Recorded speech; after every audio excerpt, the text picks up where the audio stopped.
আসসালামু আলাইকুম বন্ধুরা, কেমন আছো সবাই? আশা করি সকলে খুবই ভালো আছো। আলহামদুলিল্লাহ, আল্লাহ তাআলার রহমতে আমি অনেক ভালো আছি।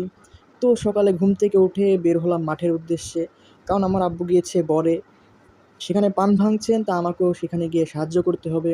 কারণ অনেক বেলা হয়ে গেছে, বেশি সময় হয়ে গেলে আবার বাজারে বিক্রি হবে না। তো সেই উদ্দেশ্যে আমি বের হলাম মাঠের দিকে। তো এটা হচ্ছে আমাদের বাড়ির পিছনে মাঠের রাস্তা, এখান দিয়ে আমরা মাঠে যাওয়া আসা করি। তো মাঠের আরেকটা জিনিস আমার কাছে খুবই ভালো লাগে যে চারিদিকে দেখছেন সবুজ, মানে ফসল রয়েছে, পাট লাগানো হয়েছে, এই পাশে ঘাস, আবারও ওখানে একটা বোরিং রয়েছে। গ্রাম এলাকায় এমন সুন্দর সুন্দর জায়গায় যাওয়া, মানে অনেক জায়গা দেখা যায়, সবুজ শ্যামল হয়ে থাকে, অনেক ভালো লাগে আমার। আর এটা হচ্ছে আমাদের মাঠ, সকলের জমি আছে এখানে। আর এই সামনে আমাদের বরজ, সেখানে আমি যাচ্ছি। চলো সেখানে গিয়ে তোমাদের সাথে কথা হবে। তো অবশেষে বরের কাছে চলেই আসলাম, একটু দূরে আমাদের বাসা থেকে। তো এটা হচ্ছে আমাদের পানের বর, মানে অনেকেই পানের বরজ বলে, আবার কেউ বর বলে, তোমরা যে যেটা বলো না কেন।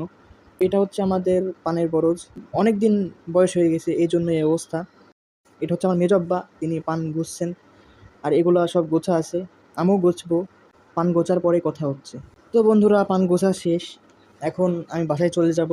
কারণ এখন আব্বুরা এগুলো হচ্ছে একটা গাদিতে, মানে একটা হচ্ছে গাঁট্টি বাঁধবে, বাঁধার পরে বাসায় আসবে। আর আমি বাসায় গিয়ে হাত মুখ ধুয়ে গাড়ি নিয়ে বের হব, বাজারে যেতে হবে। তো ভিডিওটা আজকে এই পর্যন্তই রাখছি। সকলে ভালো থাকবে আর আমার জন্য দোয়া করবে।